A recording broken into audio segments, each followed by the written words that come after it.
heureux d'être là dans la présence du Seigneur. De tout ce qu'il fait encore. Alléluia.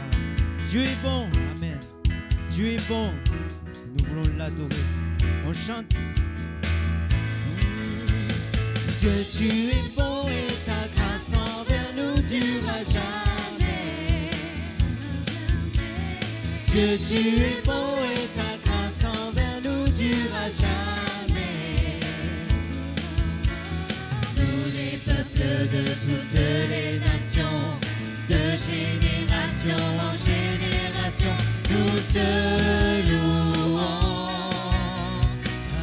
Alléluia, Alléluia, nous te louons pour qui tu es.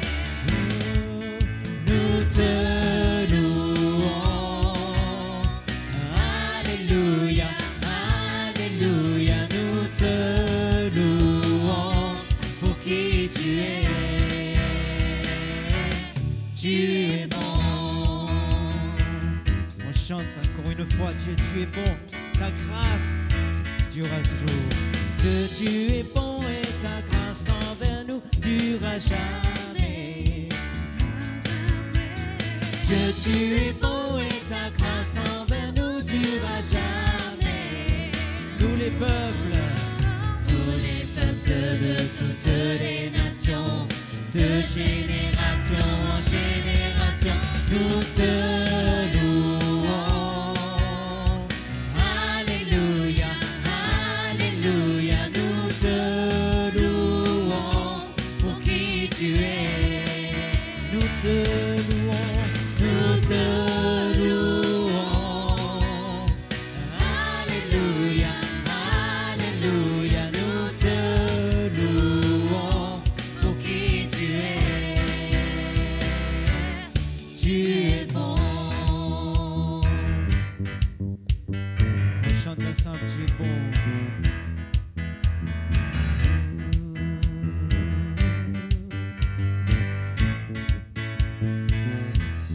Tu es bon en tout temps, en tout temps. Tu es bon, tu es bon en tout temps, en tout temps. Tu es bon, Encore plus fort. tu es bon en tout temps, en tout temps. Tu es bon, tu es bon en tout temps, en tout temps. Tu es bon. Nous les peuples de toutes les nations, de génération en génération, nous te louons. Alléluia, Alléluia, nous te louons pour qui tu es. Nous te louons. Alléluia, Alléluia, nous te louons pour qui tu es. Pour qui tu es. Pour qui tu es. Tu es bon. Amen. Gloire à Dieu. Gloire à Dieu. Il y a vraiment ce verset qui est gravé sur mon cœur. Lorsque l'Éternel nous dit « Je t'aime depuis toujours et pour toujours. » Amen. Je t'aime, nous dit notre Dieu.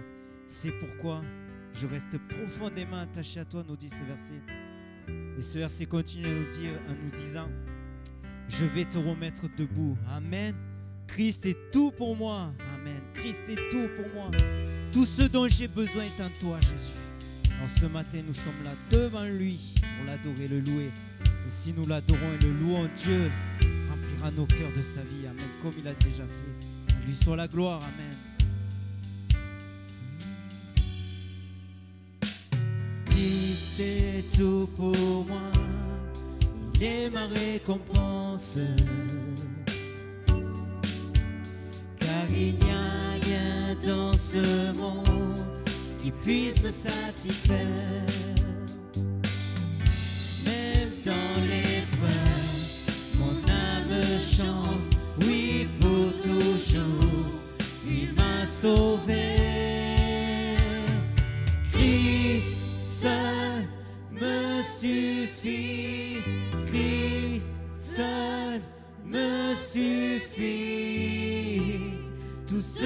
j'ai besoin est en toi.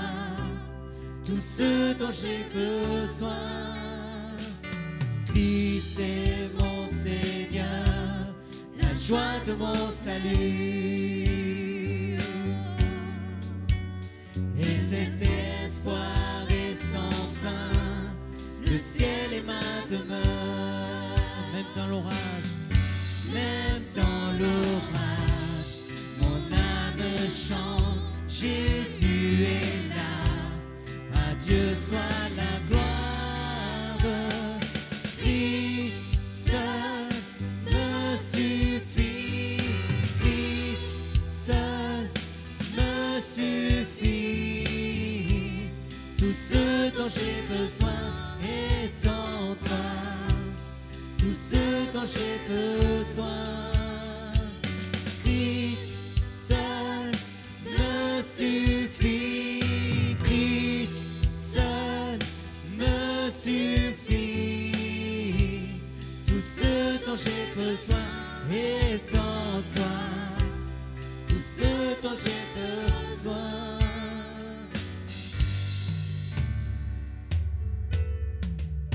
en mon cœur j'ai choisi de suivre Jésus, oui pour toujours, oui pour toujours. En mon cœur j'ai choisi de suivre Jésus, oui pour toujours, oui pour toujours. On chante. La croix devant moi, le monde derrière moi, oui pour toujours, oui pour toujours. La croix devant moi, le monde derrière moi, oui pour toujours, oui pour toujours. Christ seul me suffit, Christ seul me suffit. Tout ce dont j'ai besoin est en toi. Tout ce dont j'ai besoin. Christ seul me suffit. Christ seul me suffit. Tout ce dont j'ai besoin est en toi. Tout ce dont j'ai besoin. À mon cœur, en mon cœur j'ai choisi de suivre Jésus, oui pour toujours, oui pour toujours. En mon cœur j'ai choisi de suivre Jésus, oui pour toujours, oui pour toujours. Alléluia, t'adorons ce matin Jésus, t'adorons et nous célébrons ton nom pour qui tu es. Tu es admirable Jésus, tu es merveilleux, nul n'est comme toi. Ce matin, nous voulons vraiment t'adorer, te louer pour qui tu es, Jésus. Ton amour pour nous est infini, Jésus. Amen. Tu nous vois, Seigneur, ce matin. Tu relèves, tu restaures, tu guéris, Seigneur. Viens, Esprit de Dieu, et parle-nous ce matin. Mais avant, nous voulons te rendre la gloire qui t'est due. Et tous ensemble, nous célébrons ton nom. Amen. Nous nous prosternons, Jésus. Amen. Chantons ce chant. Église de Jésus, proclame la victoire de notre Sauveur.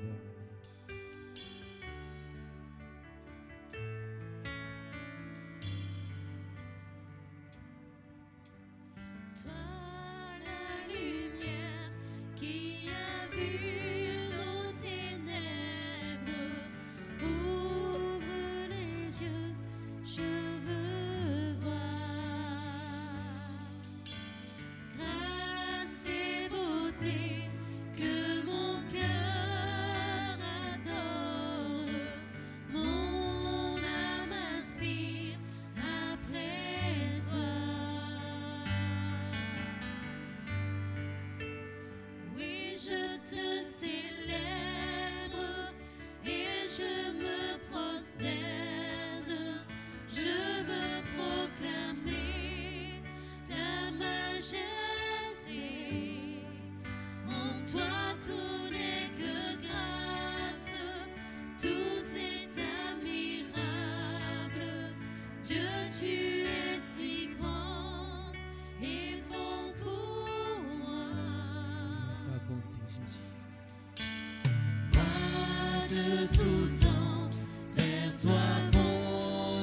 hommage, la gloire au plus haut des cieux.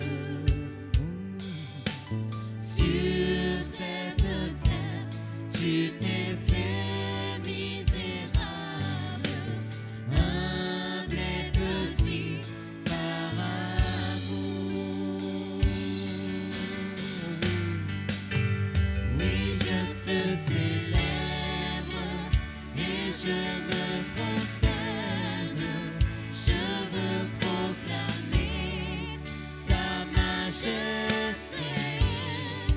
En toi tout n'est que grâce, tout est admirable. Dieu, tu es si bon et grand pour moi. Oui, je te célèbre. Oui, je te célèbre et je me prosterne. Je veux proclamer ta majesté. En toi tout n'est que grâce, tout est admirable. Dieu, tu es si bon et grand pour moi. Je ne saurais jamais le prix de tout ce que tu as subi. Je ne saurais jamais le prix de tout ce que tu as su. Je ne saurais jamais le prix de tout ce que tu as. Je ne saurais. Alléluia, merci pour la croix, Jésus. Alléluia, merci pour la vie. Nous te célébrons tous ensemble, Jésus. Alléluia. Oui, je te célèbre et je me prosterne. Je veux proclamer ta majesté.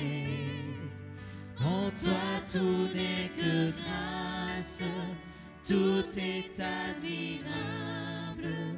Dieu, tu es si grand et bon pour moi. Oui, oui, je te célèbre et je me prosterne. Je veux proclamer ta majesté. En toi tout n'est que grâce, tout est gloire à Dieu, admirable. Dieu, tu es si gloire à toi, bon Jésus. Acclamons le et Seigneur. bon pour Alléluia. moi. Élevons nos voix vers Dieu. Alléluia. Alléluia. Alléluia.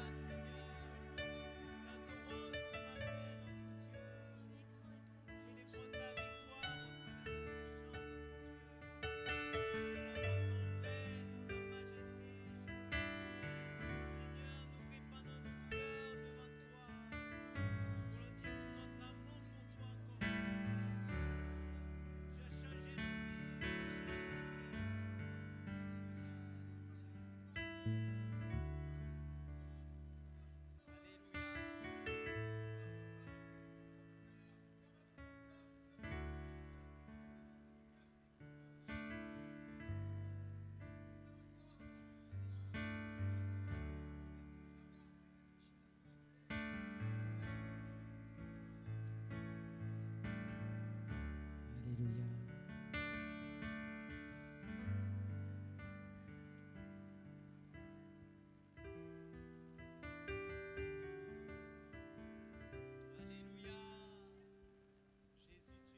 Acclamons Jésus ce matin.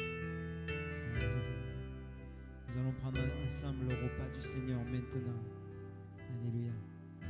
Nous nous souvenons de tout ce qu'il a accompli pour nous, Jésus. Alléluia.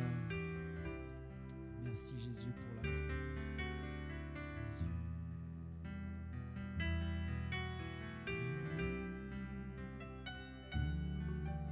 Tu es merveilleux, Jésus. Tu es merveilleux, Jésus. Amen. Nous voulons dire que tu es merveilleux. Tu es tout pour nous. Nul n'est comme toi, Seigneur. Tu es un Père pour chacun de nous, oh notre Dieu.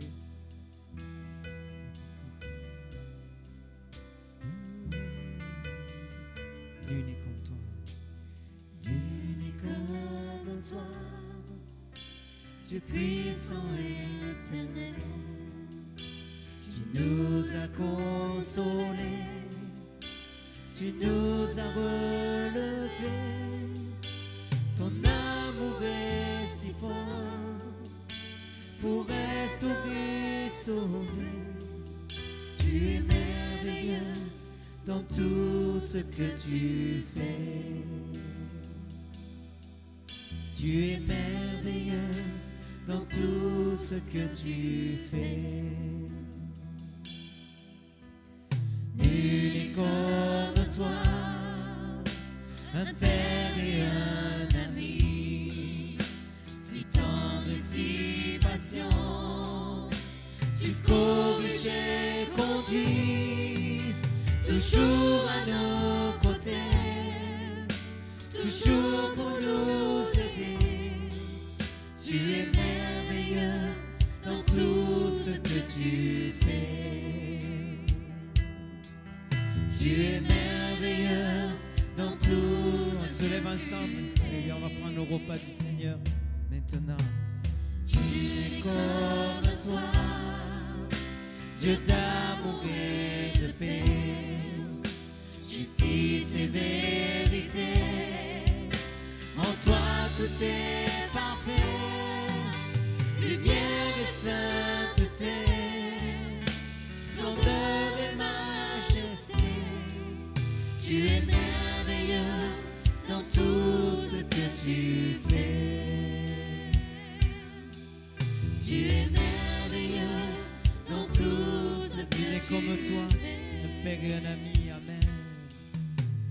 Nul n'est comme toi, un père et un ami, Si tendre, si tendre et si Alléluia. patient. Tu corriges et conduis, toujours à nos côtés. toujours à nos côtés, toujours pour nous aider. Tu es merveilleux dans tout ce que tu fais. Tu es merveilleux dans tout ce que tu fais. Oh, tu es merveilleux. Oh, tu es merveilleux dans tout ce que tu es. Mon Père et mon Sauveur, mon ami, mon Seigneur. Tu es merveilleux dans tout ce que tu es. Tu es merveilleux dans tout ce que tu es. Tu es merveilleux. Tu es merveilleux dans tout ce que tu es. Alléluia.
instant. Voilà, merci bien. Que Dieu soit béni. Alléluia. Et c'est vrai que c'est toujours une joie pour nous d'entendre les louanges de Dieu monter vers le Seigneur. Et quelle grâce d'écouter les uns les autres.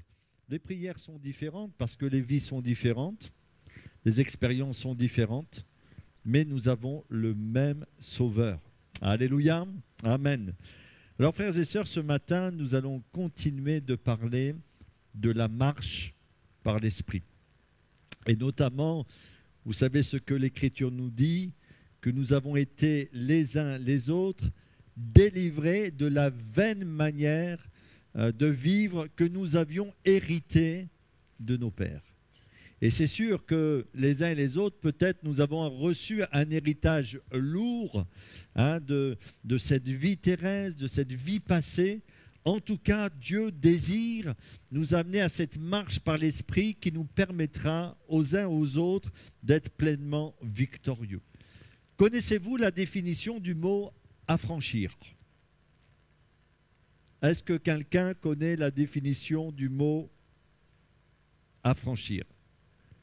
Voilà, c'est ça. C'est rendre libre de quelque chose ou de quelqu'un. Par exemple, au temps de Jésus, vous savez, et nous le voyons dans le Nouveau Testament, il y avait des esclaves.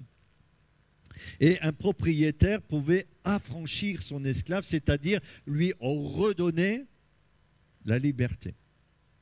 Ou encore, peut-être un pays était sous la domination d'un autre pays, et ce pays, à cause de différentes circonstances, a pu être libéré de son oppresseur. Il a été affranchi de cette servitude. Et en fin de compte, quand on lit les évangiles, on se rend compte que c'est une grande proclamation de notre Seigneur Jésus que cet affranchissement dans notre vie. C'est-à-dire que Christ non seulement nous pardonne nos péchés, mais il veut nous affranchir de tout ce qui voudrait nous rendre esclaves. Alléluia! Il peut dire ceci, si le Fils vous affranchit, vous serez réellement libre. Est-ce que nous connaissons la portée de cette vérité biblique dans notre vie? Est-ce que nous pouvons dire les uns et les autres, je suis vraiment libre et que je suis capable de surmonter tout ce qui voudrait m'oppresser ou me rendre esclave dans ma vie? Et nous savons bien sûr que c'est par cette marche, non selon la chair, que c'est par cette marche selon l'Esprit, que nous allons connaître vraiment cet affranchissement dans notre existence. Alors on va lire un passage dans Romains chapitre 8, verset 1. C'est un passage que j'apprécie énormément. Et voici ce que nous découvrons concernant ce que le Saint-Esprit veut nous enseigner dans ce passage de la Bible. Romains chapitre 8, verset 1. Est-ce qu'on peut projeter le passage biblique? Et c'est bien d'avoir sa Bible, quel que soit le support que nous allons utiliser, mais de pouvoir lire, souligner dans sa Bible, méditer les passages des Écritures. Et Romains 1, en fin de compte, c'est la proclamation de la victoire du chrétien.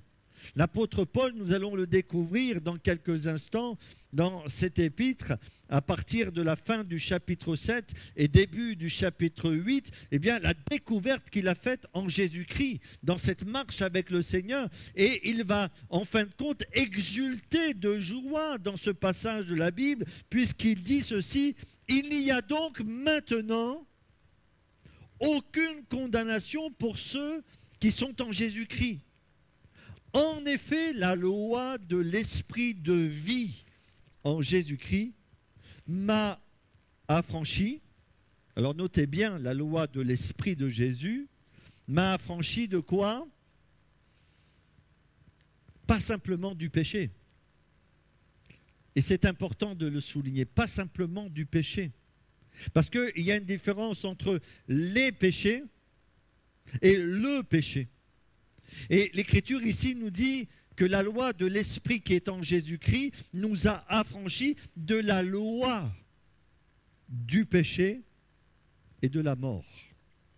car chose impossible à la loi, et là c'est encore une autre loi, c'est la loi de Dieu, parce que, en fin de compte, petite parenthèse, excusez-moi, la loi de Dieu, elle est bonne.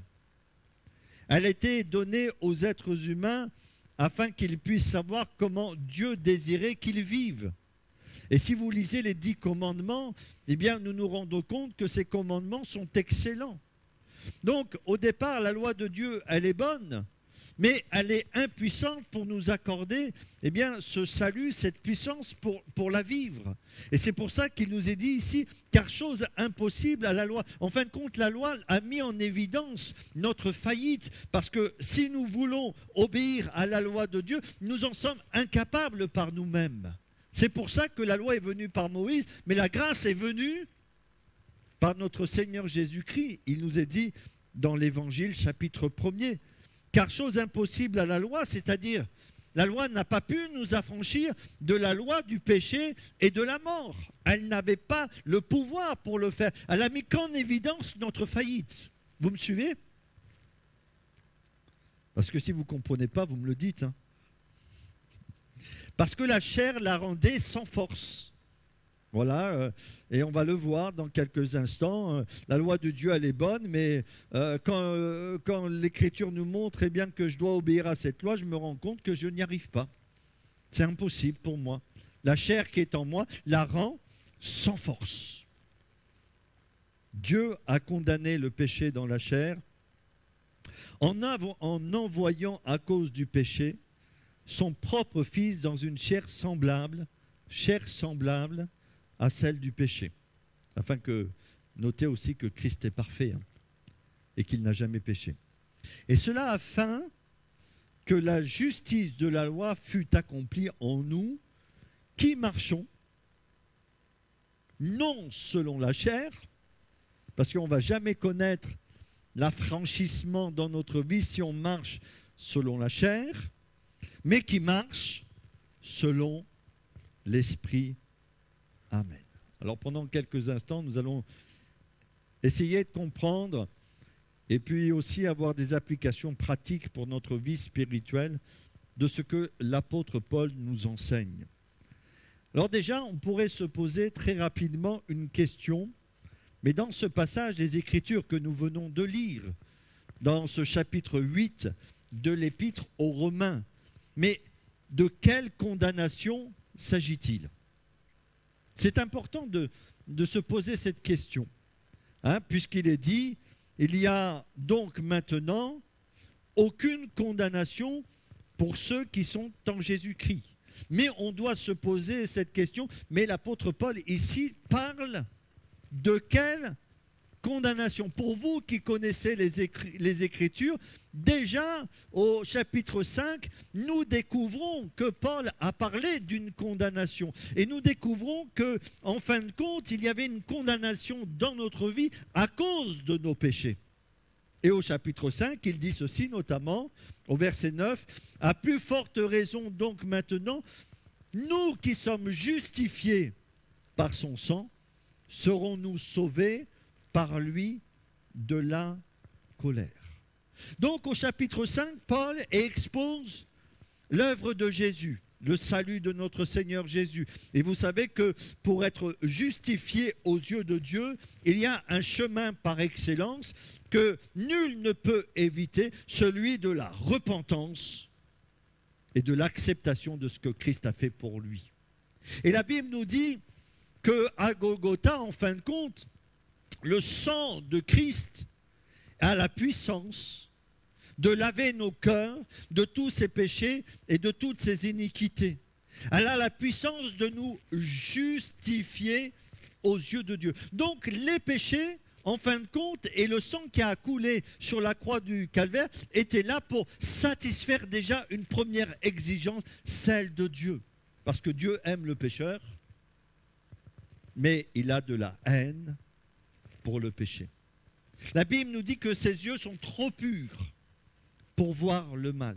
Et la seule façon pour nous d'être en communion avec Dieu et de venir au trône de sa grâce, il fallait qu'on soit justifié. Et le mot justifié veut dire rendre juste. Donc dans ce passage au chapitre 5, il nous est dit que pour que tout être humain puisse goûter à l'amour, à la puissance de Dieu d'une manière authentique et véritable, il faut qu'il passe par la repentance et qu'il soit lavé par le sang précieux de notre Seigneur Jésus. Et ce matin, si quelqu'un était dans la culpabilité à cause de son péché, si quelqu'un était dans la condamnation à cause du péché dans sa vie, et la Bible nous parle des péchés, c'est-à-dire des actions que nous avons pu commettre dans notre existence qui sont une offense vis-à-vis de Dieu, sache que le sang de Jésus a coulé pour que tu sois justifié. Et je vous relis ce passage merveilleux, Romains chapitre 5, verset 9. À plus forte raison donc maintenant que nous sommes justifiés par son sang, serons-nous sauvés par lui de la colère, sous-entendu de la condamnation à cause de nos péchés. La question a été réglée au chapitre 5. Et au chapitre 8, eh bien, Paul revient et parle de cette condamnation. Et on peut se poser la question, parce que je me suis posé la question, je ne suis pas le seul à m'être posé cette question, mais si Paul a réglé le problème au chapitre 5, pourquoi au chapitre 8, il revient sur ce sujet ? Puisqu'il y a une logique, en fin de compte, dans son exposé, ici, aux chrétiens de Rome. Et alors, il faut aussi continuer à voir le contexte de ces choses, et pour apprécier pleinement la valeur de ce passage de la Bible, eh bien, nous sommes obligés de revenir au chapitre 7. Et si nous comprenons ce qui se passe au chapitre 7, nous allons pouvoir comprendre ce qui se passe au chapitre 8. Ça vous semble logique, n'est-ce pas?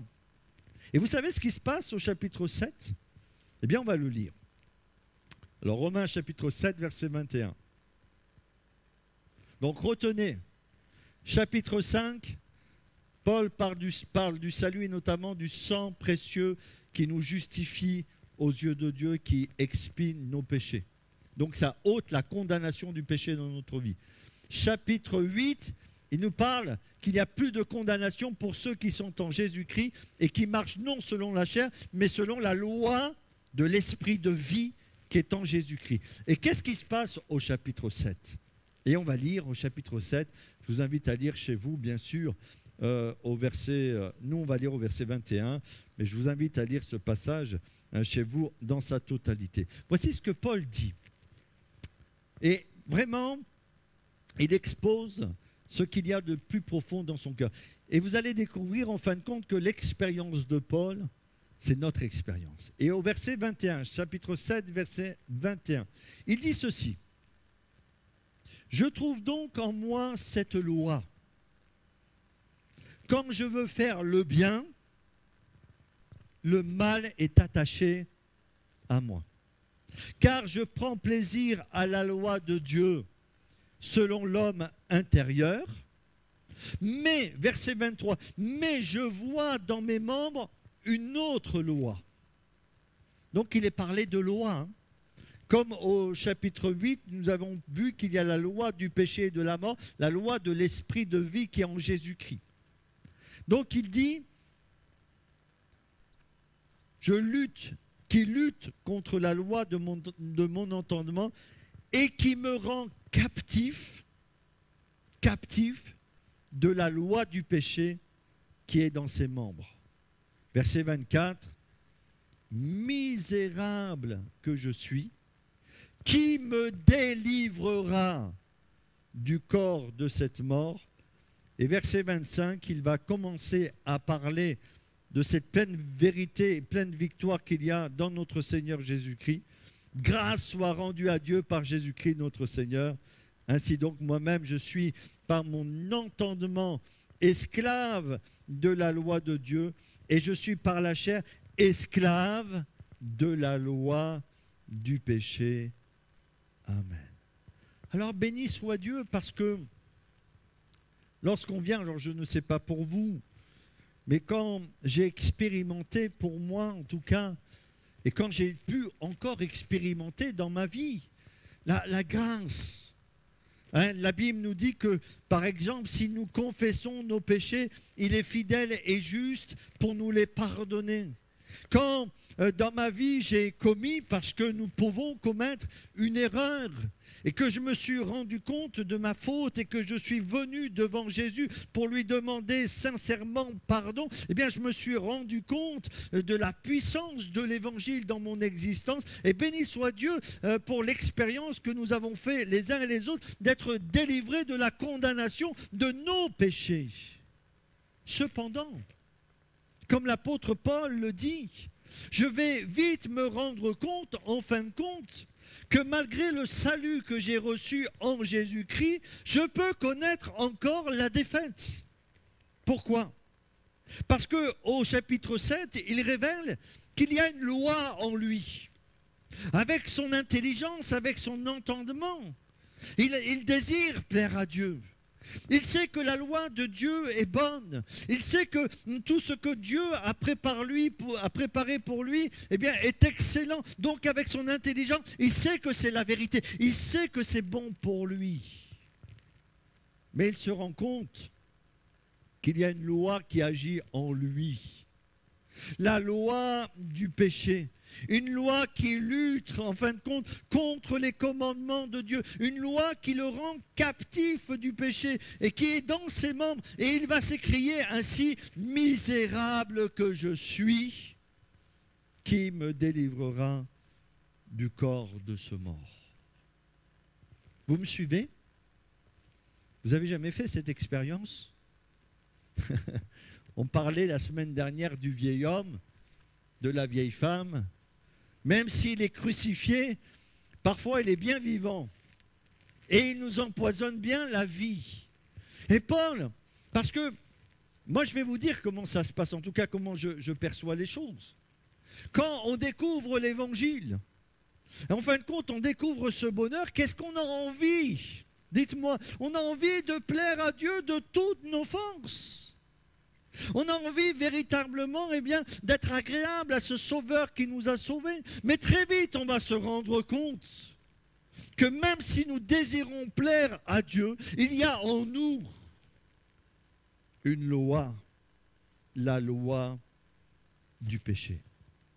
Et à la fin du chapitre 7 et au début du chapitre 8, Paul va révéler, en fin de compte, que la seule manière d'être délivré de cette condamnation, parce que je reviens sur le mot condamnation, c'est de marcher selon l'Esprit de Christ. Et la condamnation, en fin de compte, qu'il parle ici dans Romains 8, à mon avis, c'est plus la condamnation à cause de nos péchés, mais c'est à cause de nos défaites qui sont répétées dans notre vie, parce qu'il y a cette loi du péché qui est en nous. En fin de compte, il y a deux choses qu'on doit régler en tant que chrétiens. Les péchés que nous commettons, mais le sang de Christ a coulé pour que nous soyons pardonnés. Mais il y a aussi, il faut qu'on règle ce problème de la loi du péché qui agit encore dans notre vie.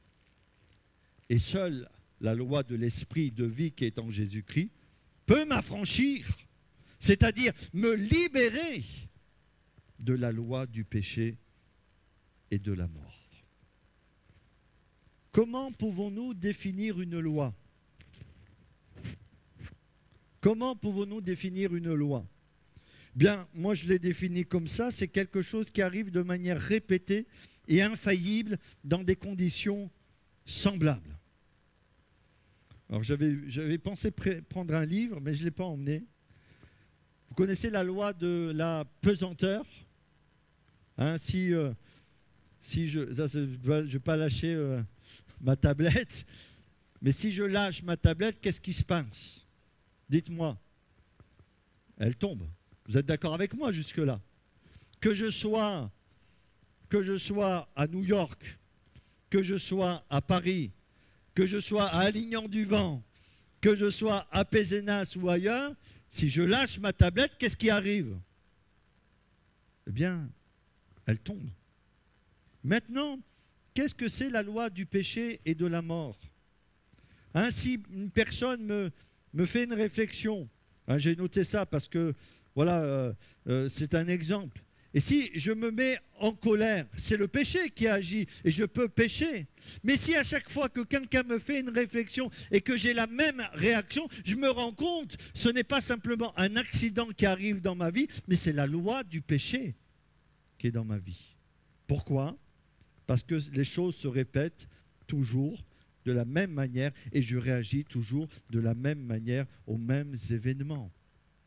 Or, si je me force de plaire à Dieu, et je reviens un petit peu sur le raisonnement de l'apôtre Paul, et en fin de compte, que je découvre petit à petit, même avec la meilleure volonté du monde, que je n'y arrive pas, qu'à chaque fois je bute contre quelque chose, eh bien je découvre non seulement qu'il y a mes péchés qui font un obstacle à la vie avec le Seigneur, mais il y a aussi la loi du péché et de la mort qui agit dans mon existence. C'est ce que Paul dit au chapitre 7. Il dit, je trouve donc en moi cette loi. Quand je veux faire le bien, le mal est attaché à moi. Et il va même dire, toujours dans ce chapitre, je ne fais pas le bien que je voudrais faire et je fais le mal que je ne voudrais pas faire. Donc il y a cette loi qu'il découvre en lui. Car je prends plaisir à la loi de Dieu selon l'homme intérieur, mais je vois dans mes membres, dans la chair, dans mon corps, une autre loi qui lutte contre la loi de mon entendement et qui me rend captif de la loi du péché. Est-ce que vous me suivez ce matin? Ça va, je suis clair? Qui est dans mes membres, misérable que je suis? Ben oui. Qui me délivrera du corps de cette mort? Il y a même certains chrétiens qui vont remettre même leur salut en question, vont dire, mais est-ce que je suis vraiment chrétien? Est-ce que je suis vraiment sauvé? Parce que, eh bien, je sens que dans mon cœur, dans ma vie, il y a une loi qui lutte là contre mon entendement. Alors la question se pose, puisque on revient au chapitre 8, Paul dit, seule la loi de l'esprit de vie qui est en Jésus-Christ peut m'affranchir, peut m'affranchir. Et quelle est la définition d'affranchir? Me rendre libre de la loi du péché et de la mort. Comment annuler une loi?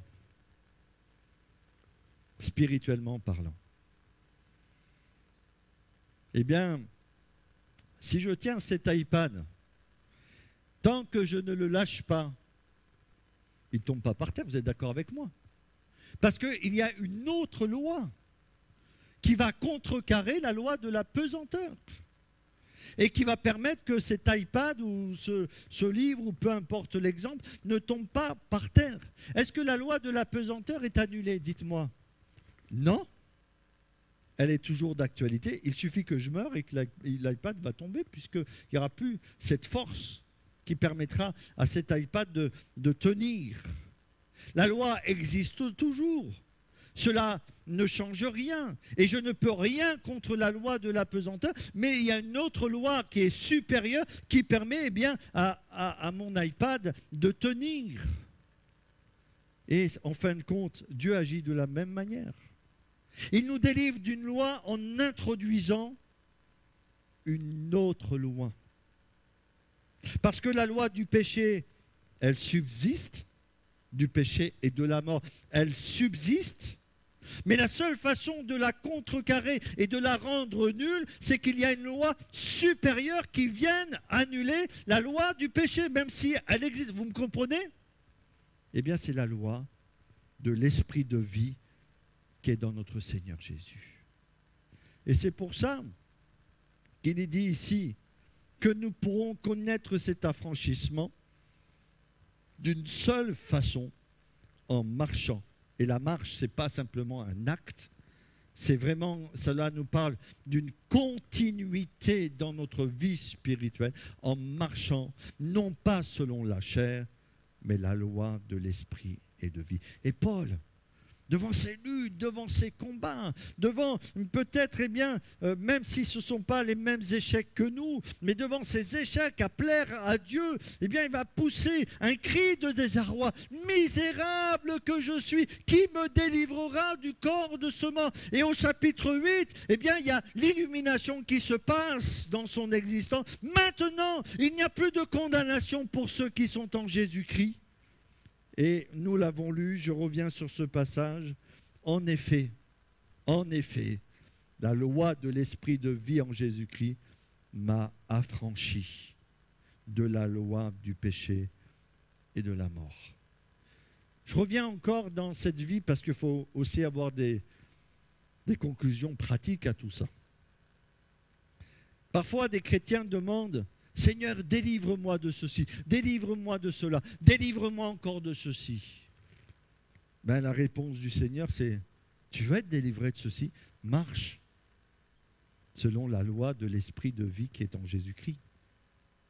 N'attends pas une délivrance comme quelque chose de spontané, mais marche plutôt dans cette vie du Saint-Esprit en laissant le Saint-Esprit régner et te conduire pour que tu connaisses l'affranchissement de la loi du péché et de la mort. Et quand on dit la loi du péché et de la mort, sous-entendu tout ce que cela peut engendrer de négatif dans notre vie. Vous me comprenez? Et vous savez que cette loi de l'esprit de vie qui se trouve en Christ, elle est puissante, hein? Elle est puissante, elle est bien supérieure à la loi du péché. Dans Éphésiens, chapitre 1er, verset 19, il nous a dit ceci: « Quelle est envers nous qui croyons l'infinie grandeur de sa puissance se manifeste avec efficacité par la vertu de sa force. Il l'a déployée en Christ en le ressuscitant des morts et en le faisant asseoir à sa droite dans les lieux célestes. » C'est le même esprit qui a ressuscité Christ, qui vient en nous. Vous ne dites pas Alléluia. C'est le même esprit qui a ressuscité Christ qui vit en nous. Les frères et sœurs, n'oublions jamais, et l'apôtre Paul dit aux Corinthiens: ne savez-vous pas que vous êtes le temple du Saint-Esprit ? Et que si le Saint-Esprit demeure pleinement en vous et que vous lui laissez la première place, il va régner dans votre vie, mais il va engendrer la vie de Dieu aussi, celle dont nous avons besoin pour marcher à sa gloire.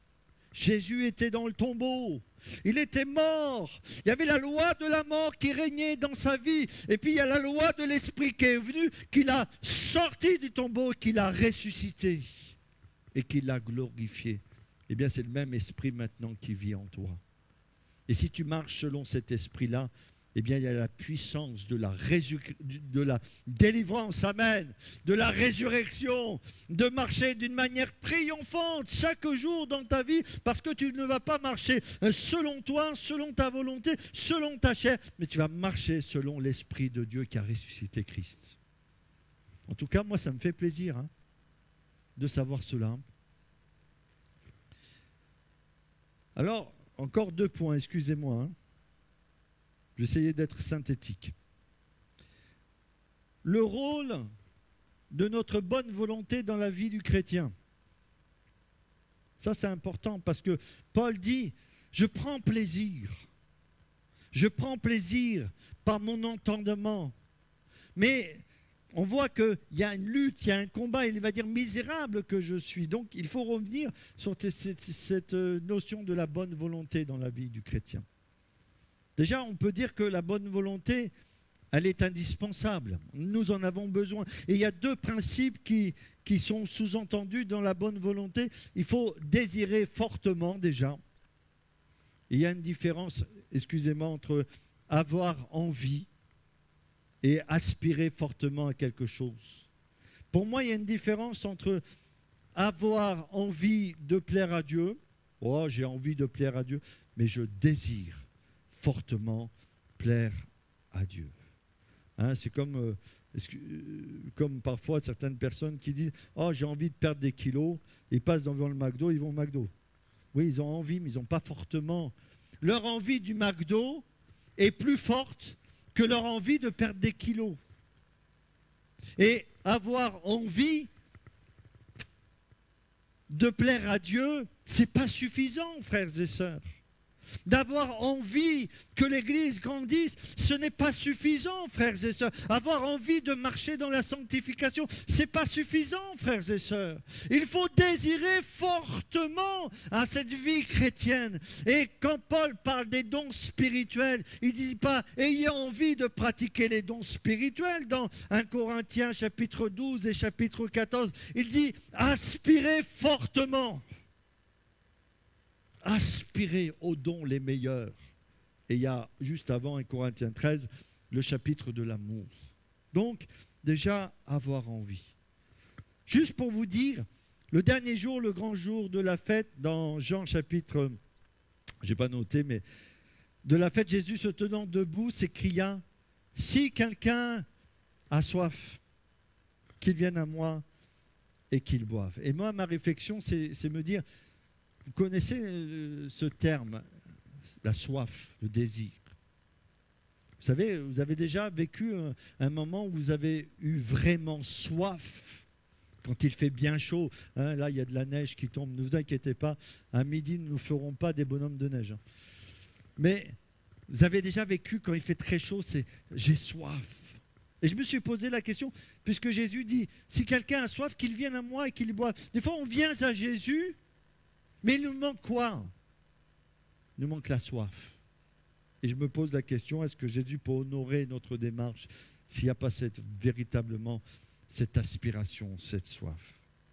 Et puis toujours dans ce point de dire que la bonne volonté est indispensable, bien s'engager pleinement, puisque la suite logique du désir, c'est de s'engager dans ce chemin. Si elle est indispensable, la volonté à elle seule, elle est stérile et elle est nuisible. Je m'explique. Pourquoi? À elle seule. Parce que dans le chapitre 7, eh bien, on voit que la volonté de Paul, elle est bonne.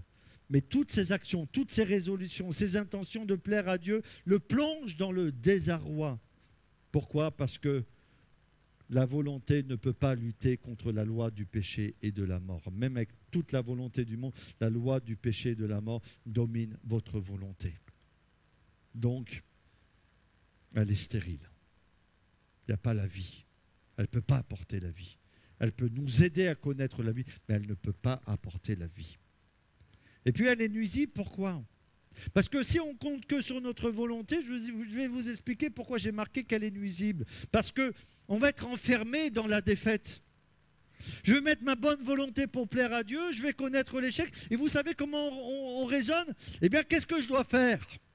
Eh bien, je dois encore avoir plus de volonté pour essayer d'avoir la victoire. Donc, je vais faire un effort supplémentaire. Mais mon effort supplémentaire ne sera pas suffisant et je vais être replongé dans la défaite. Donc, elle est nuisible, la volonté, la bonne volonté en elle-même. Parce que je vais me retrouver dans un esclavage. Et Paul, il dit, je suis captif. Je suis captif de la loi du péché et de la mort. Misérable que je suis. Qu'est-ce qu'on a besoin? On a besoin de la foi. Mon juste vivra par la foi. Et de l'abandon de la foi, c'est-à-dire de la confiance que nous allons faire au Seigneur pour que cette vie qu'il a mise en nous nous dirige et nous permette d'être victorieux. Si nous abandonnons notre volonté et que nous nous confions pleinement dans le Seigneur Jésus qui vit en nous, nous ne serons pas écrasés, frères et sœurs. Au contraire, on va expérimenter que la loi de l'esprit de vie en Jésus-Christ m'affranchit de la loi du péché et de la mort. Je termine par un exemple. Celui des soucis de la vie. Qui n'a pas de soucis, qui lève la main? C'est bien. Bienvenue au club. Les soucis. Jésus dit ceci dans Luc, prenez garde à vous-même. D'accord? De crainte que vos cœurs ne s'apesantissent par les excès du manger et du boire, ça c'est une chose. Mais il rajoute, et par les soucis de la vie. selon le vieil homme, selon la loi du péché et de la mort. Quand on a des soucis, qu'est-ce qui se passe? Déjà, moi, quand on a les soucis, ça nous tombe comme ça en pleine figure. Il faut mieux laisser du temps parce que des fois, on est déstabilisé. Mais qu'est-ce que ça engendre selon la loi du péché et de la mort? Cela engendre de l'énervement. Vous êtes d'accord avec moi? Je parle par expérience. Hein. Cela peut vous rendre malade. Les soucis peuvent vous rendre malade. Cela peut vous amener à mal réagir. Cela peut vous amener à compenser. J'ai des soucis, j'ai envie de me sentir bien. Qu'est-ce que je vais faire? Je vais prendre la carte bleue, je vais dépenser. J'enlève la carte bleue à Sandrine, moi. Non, c'est pas vrai. C'est pas vrai. Hein. Vous avez des soucis et vous allez redoubler d'efforts. Parfois jusqu'à l'épuisement mental. Vous allez perdre le sommeil. Vous allez être dans l'insomnie. Vous allez faire des cauchemars. Vous allez lutter. Vous allez essayer de trouver bien des solutions humaines. Et vous allez donner tellement d'importance à ces choses que vous allez plus vivre tout le bonheur qu'il y a autour de vous. Ça, c'est selon la loi du péché et de la mort. Selon le vieil homme, la marche par la chair. Et Jésus dit, prenez garde à vous-même. Prenez garde à vous-même. Parce que vos cœurs peuvent s'appesantir par les soucis de la vie. Maintenant, une marche selon l'esprit. L'abandon par la foi. Pour connaître la loi de l'esprit de vie en Jésus-Christ, pour nous affranchir de la loi du péché et de la mort. Le chrétien, c'est quelqu'un de responsable. Mais il faut faire attention aux effets néfastes que les choses peuvent avoir dans notre vie. Si on a des soucis, c'est important de les gérer d'une manière intelligente. Ce qui est dangereux, c'est lorsque cela est nuisible et détruit toute notre existence. Vous êtes d'accord avec moi?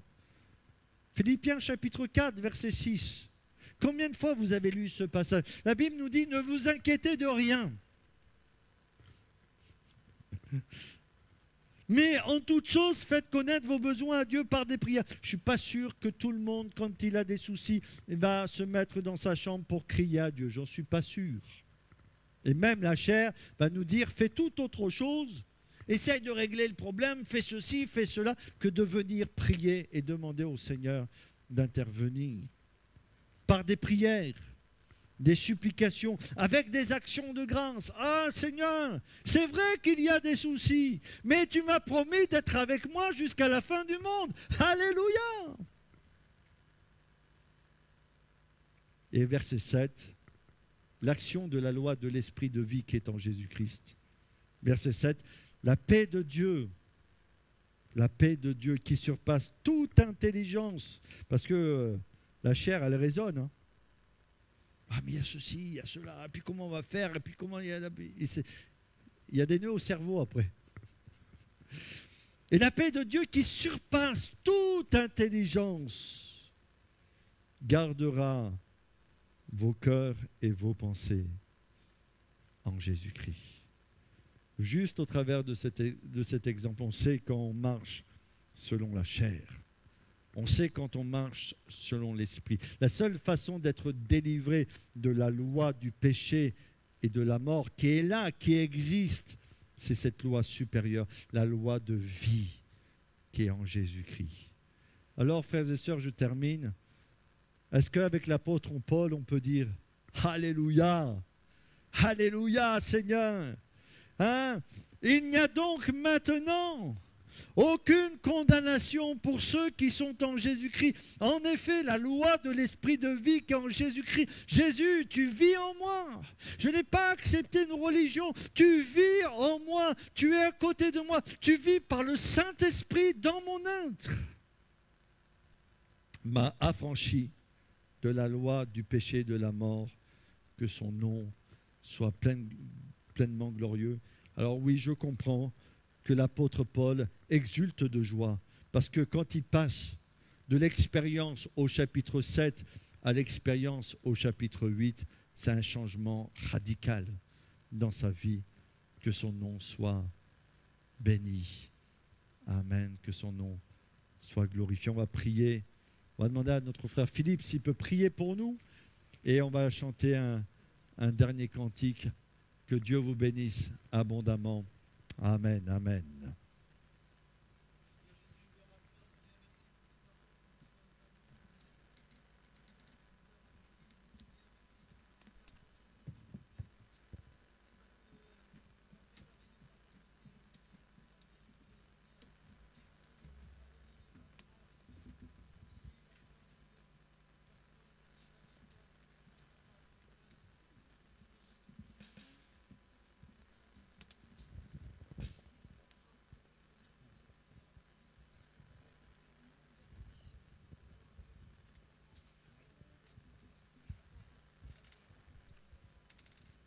Amen, gloire à Dieu. Et on veut prendre ce chant qui nous dit « Oh, je te fais confiance, Amen. Je te fais confiance, Jésus, tu es le chemin et je veux te suivre. » Amen. On le chante, ensuite on se séparera. Rang par rang. Hors dehors, il neige, alors vous n'allez pas traîner, je pense. On chante.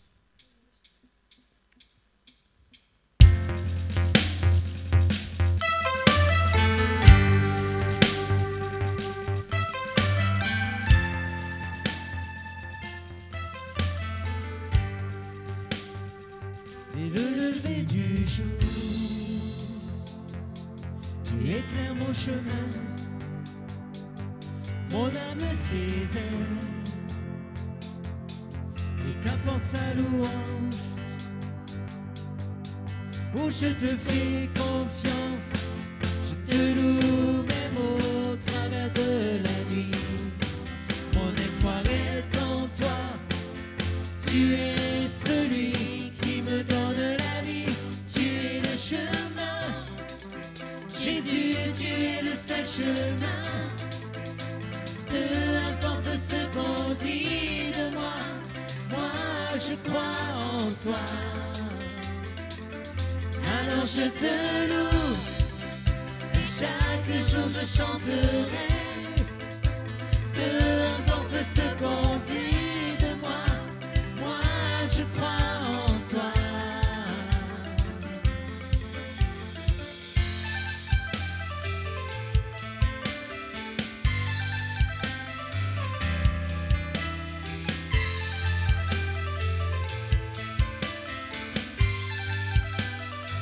Tu prends toutes mes peurs, tu me remplis d'espoir. Je sais que tu es là, quel que soit l'endroit. Oh, je te fais confiance, je te loue même au travers de la nuit. Mon espoir est en toi, tu es celui qui me donne la vie, tu es le chemin. Jésus, tu es le seul chemin. Peu importe ce qu'on dit de moi, moi je crois en toi. Alors je te loue, et chaque jour je chanterai. Peu importe ce qu'on fait de moi, moi je crois en toi. Je tiendrai bon. Je tiendrai bon, je continuerai de croire. Quoi qu'il arrive, je te chanterai encore. Oh, oh, oh, oh, oh. Toutes mes chaînes, tu les as brisées. Alors mon cœur te louera encore. Oh, oh, oh, oh, oh. Je tiendrai bon. Je tiendrai bon, je continuerai de croire. Quoi qu'il arrive, je te chanterai encore. Oh, oh, oh, oh, oh. Toutes mes chaînes, tu les as brisées. Alors mon cœur te louera encore. Oh, oh, oh, oh, oh. Tu es le chemin. Jésus, tu es le seul chemin. Peu importe ce qu'on dit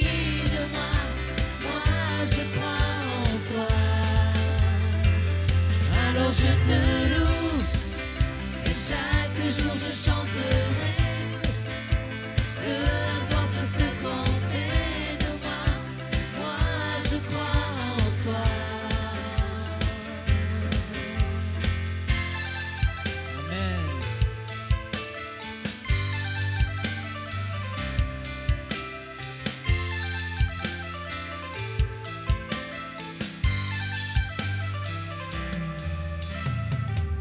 Amen. Voilà.